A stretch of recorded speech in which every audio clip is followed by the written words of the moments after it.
This week I'm going to reflect on my Year 7 drama class. Okay, the situation is that in our school the tutor groups are taught drama as a whole group together.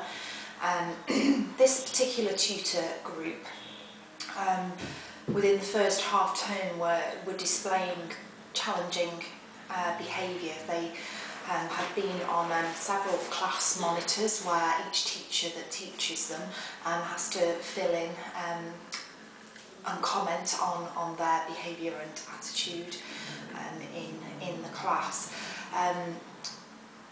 In my experience so far, the class as a group are not really bonding very well. There is a core group of around 4 to 5 boys who disrupt the class as a whole.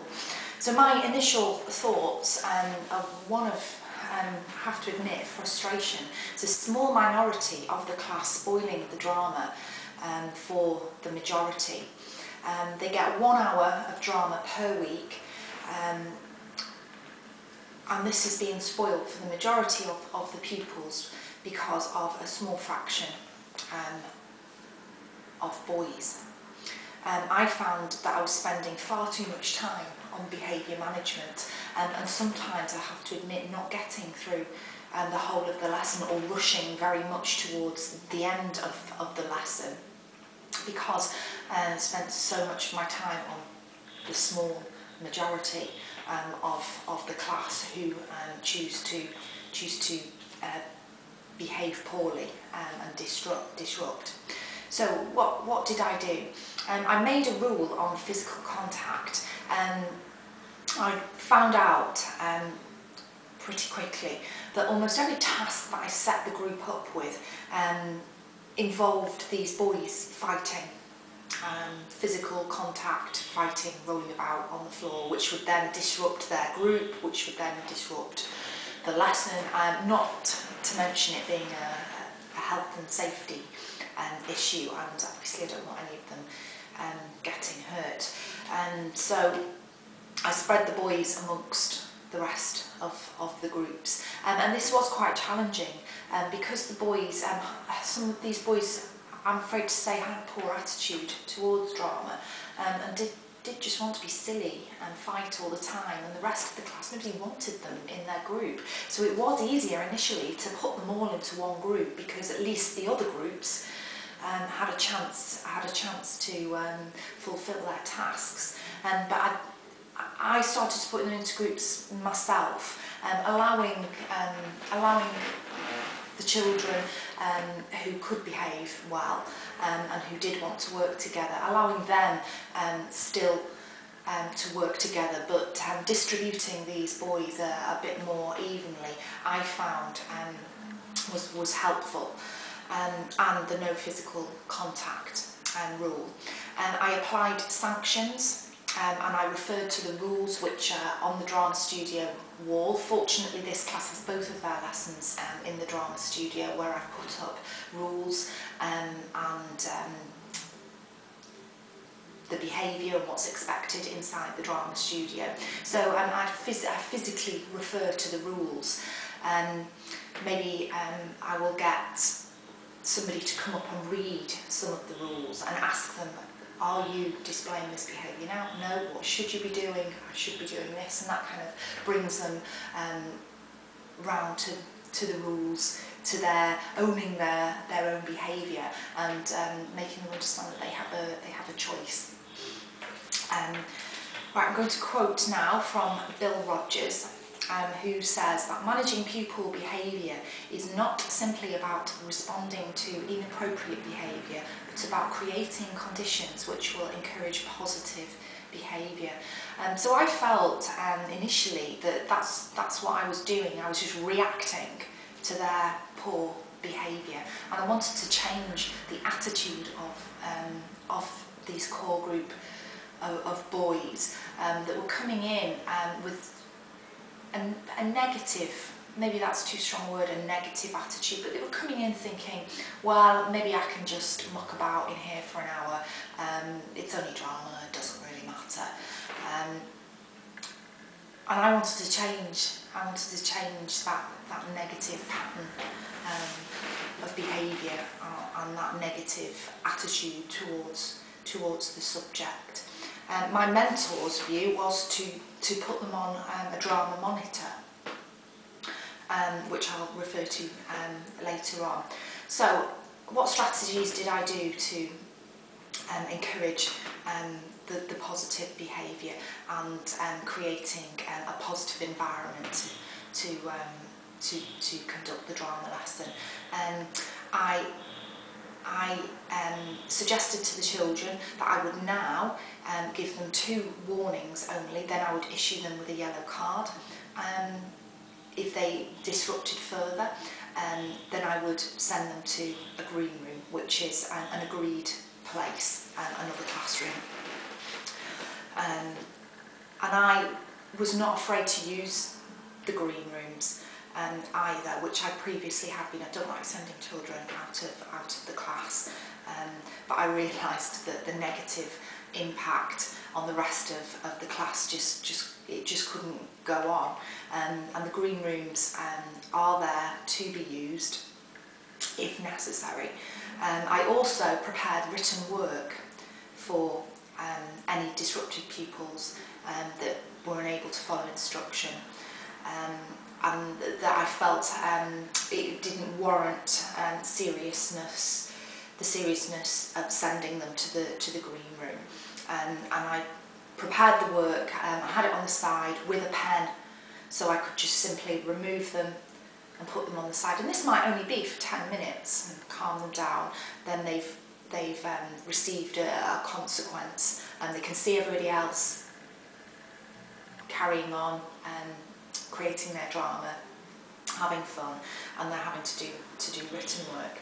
I also put pupil MF on a monitor, and I did this because I did this for him because I felt he was a ringleader in this group of 4 to 5 boys, and I felt that whatever kind of he did or he said, the others would follow. The other boys, I felt, when I'd removed them and dispersed them amongst the other groups, I found that they worked a lot better on their own, and the other children had a positive effect, whereas MF was having a negative effect on these children that were clearly capable of staying on task and listening to instructions and just not being silly and disruptive all the time. So I spoke to MF's parent, who agreed with me, and we just set 3 simple tasks for him to adhere to in drama lessons. And also I discussed this with him as well, and he agreed that he would try. So did it work? Yes, it did work. It didn't work overnight. It took quite a few lessons. And it came to a head at first, where 4 boys were being particularly disruptive, and I gave them all red cards, made them do an after-school detention, and I removed them from the following lesson. That can be seen as a bit reactive, I can imagine. But in the long run, it did create a more positive environment, which I'm going to talk about in a second. So initially, I felt this served two purposes. It served a purpose as a consequence for the boys, and also it gave the rest of the class a chance to have a good lesson without the constant disruptions from these boys. The following lesson was brilliant, it was great. The class were able to have a fantastic drama lesson without constant disruptions, the behaviour management from myself, and we had a really good lesson. The lesson after that, I allowed 3 of the boys back into drama, with the exception of MF, who at that particular time did not seem to be coping with the school very well. He was getting into trouble quite a lot, picking up lots and lots of behaviour points, I spoke with his form tutor, who is also my professional mentor, and we decided that he would benefit from a fresh start after the holiday and coming into drama classes on a phased return, and we felt this would be beneficial for him and for the rest of the class as well, and particularly those 3 other boys who had shown me that they are capable of following instruction and staying on task and producing fantastic drama. So what would I do differently? I would have more serious consequences earlier on. I do insist on good behaviour from pupils, but I don't like to remove pupils from the class as I want them to stay in their drama lesson. They get 1 hour per week, and I did prefer to sit disrupted pupils to the side.